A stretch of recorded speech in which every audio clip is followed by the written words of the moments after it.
Hi everyone. Welcome back to the channel. Today, we are talking about one of the most devastating industrial disasters in human history, the Bhopal Gas Tragedy. On the night of December the 2nd to the 3rd, 1984, toxic gases, including methyl isocyanate, MIC, leaked from a pesticide plant operated by Union Carbide India Limited, UCIL, now known as Eveready Industries, in Bhopal, India. The consequences: more than 500,000 people were exposed to lethal chemicals. Thousands lost their lives in the immediate aftermath, and countless others continue to suffer even decades later. This is the story of what happened that night, how it unfolded, and why justice for the victims remains elusive even after 40 years. Part 1. The night of the disaster. Let's go back to that terrible night. Around 12 a.m., water entered tank 610, where the highly volatile chemical methyl isocyanate, MIC, was stored. This triggered a runaway chemical reaction, causing the tank's pressure and temperature to skyrocket. At 1 a.m., the plant's public alarm briefly sounded, but it was quickly silenced by factory management. A muted factory siren followed, giving no real warning to the people of Bhopal. By 2 a.m., the gas cloud had started spreading over the city. Residents in nearby slums woke up coughing, struggling to breathe, and feeling a burning sensation in their eyes and throats. 3 a.m., the siren sounded again, but it was too late.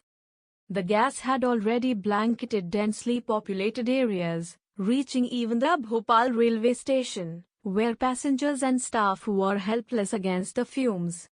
Hospitals were overwhelmed, with people flooding in suffering from respiratory distress, chemical burns, and severe irritation. Panic gripped the city as people fled into the streets. Many died trying to escape. Part 2. Immediate human toll. By the morning of December 3, 1984, the scale of the disaster was unimaginable. 1. The official government report initially estimated 400 deaths on the first day. 1.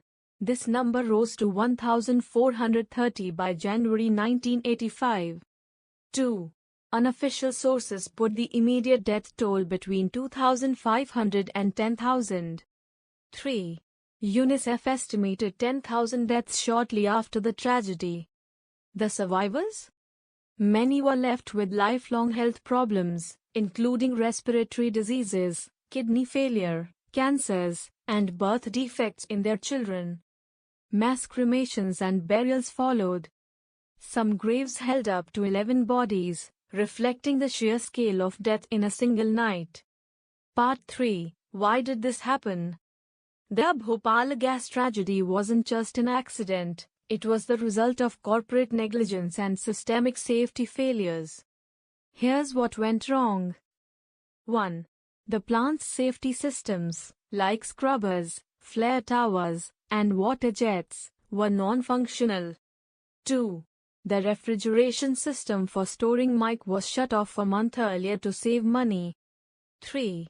Workers were undertrained, and emergency response plans were inadequate.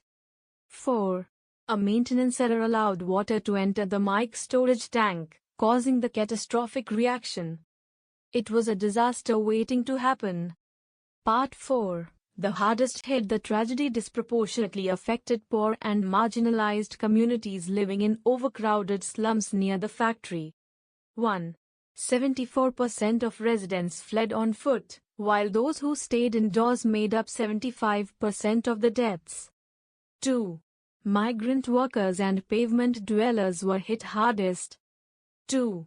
Many weren't counted in the official death toll, leaving their families without compensation.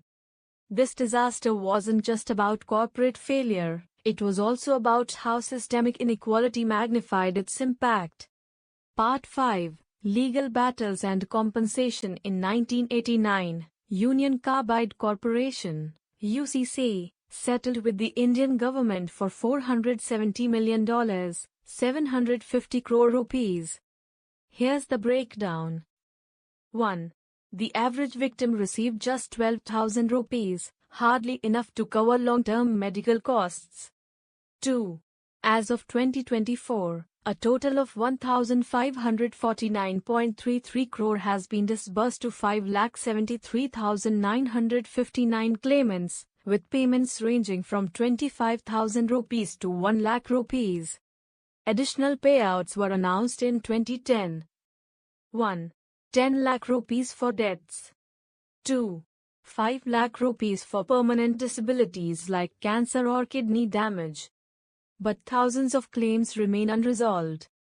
Survivors are still fighting for fair compensation and accountability.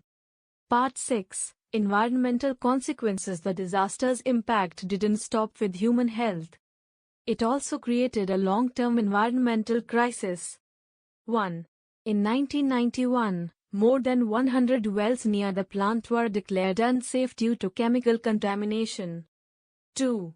Studies conducted between 1999 and 2009 found mercury, lead, and chromium in soil and water, sometimes 1,000 times the safe limit. 3. Toxic chemicals were even found in breast milk of local women in 2002. Cleanup efforts have been painfully slow. The site remains contaminated, posing an ongoing threat to public health. Part 7. Union Carbide, Dow Chemicals, and Accountability. At the time of the disaster, UCC owned 50.99% of Union Carbide India Limited, UCIL. Indian entities like LIC and UTI own 22%. In 2001, Dow Chemicals acquired UCC but denied liability for events before the acquisition. Survivors argue that Dow inherited UCC's responsibilities, but the company has consistently refused to pay additional compensation or clean up the site. Part 8. Criminal Cases and Controversies. Union Carbide chairman Warren Anderson was arrested in India on December 7, 1984, but was released on bail and allowed to leave the country. He never returned to face trial and died in 2014. In 2010, 7 UCIL employees were convicted of negligence but received only 2-year sentences, sparking widespread outrage. Part 9. Lessons and the road ahead. Even after 40 years, survivors are still fighting for 1. Higher compensation. 2. A complete cleanup of the site. 3. Accountability from Dow Chemicals.